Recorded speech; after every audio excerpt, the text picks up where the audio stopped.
Mama, ano ang buong pangalan mo? Si Teresa Panginoon Pagtasa. Mayroon ka bang palayaw na ginagamit sa pamilya o sa mga kaibigan? Mayroon, Tiri. Kailan at saan ka ipinanganak, ma?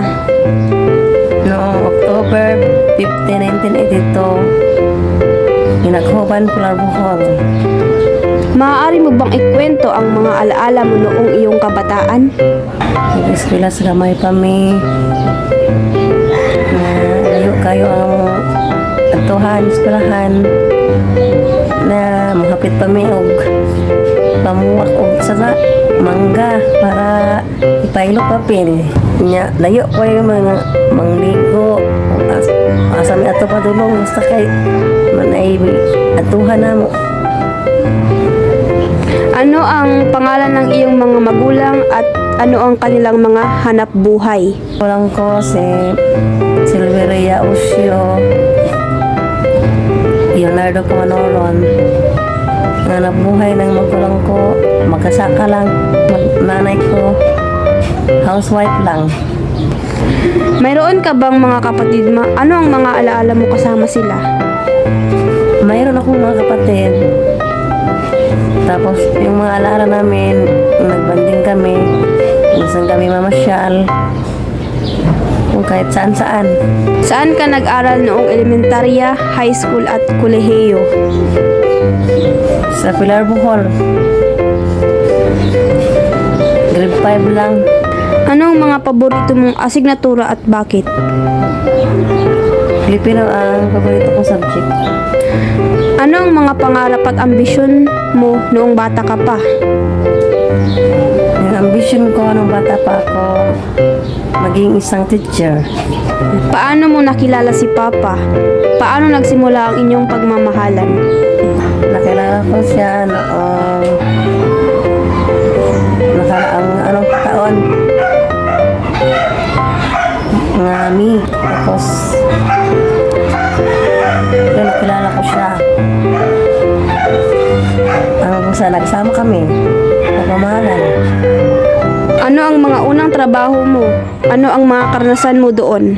Nasan ko sa trabaho ko, nag-alaga ng bata doon sa Cebu. Meron ka bang mga espesyal na tagumpay o karangalang natamo sa iyong buhay? Karangalan? Wala. Ano ang mga paboritong libangan o interes mo hanggang ngayon? Ang paborito kong libangan hanggang ngayon, manood lang ng TV. Paano nagbago ang buhay mo mula noong kabataan mo hanggang sa kasalukuyan? Nabago ako hanggang sa nakasawa ko.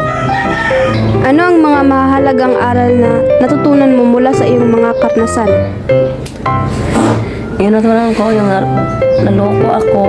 Tapos ngayon, natuto na ako at hindi na ako magpaloko ulit. Ano ang mga pangarap at plano mo para sa ating pamilya at sa hinaharap? Ang plano ko na maabot ang pangarap ng anak ko para sa kinabukasan nila. Paano naging ina ang karanasan mo, ma? Ano ang mga karanasan mo bilang magulang? Ang anak. Nag-asawa ko at nagkaroon kaming anak.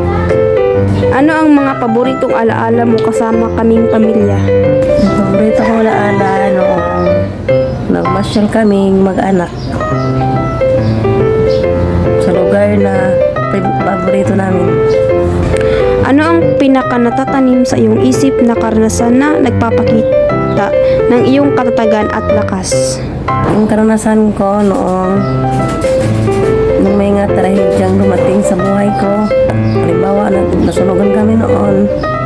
Hanggang ngayon, naisip ko pa rin yun. At di mawala-wala sa isip ko na nagpapatibay sa loob ko na yung paniniwala na kahit sa kabila ng mga pangyari, mananatili pa rin matatag. Ano ang mga payo mo para sa amin, iyong mga anak at sa mga susunod na henerasyon? Ang mga payo ko lang sa mga anak ko na makapagtapos at yan lang may bibigay ko sa kanila. Ano ang mensahe mo para sa amin bilang iyong mga anak? Ang mensahe ko sa mga anak ko na pagbutihan nila at ito lang gagawa ng hindi mabuti hanggang sa makapagtapos sila ng pag-aaral at makaahon sa hirap.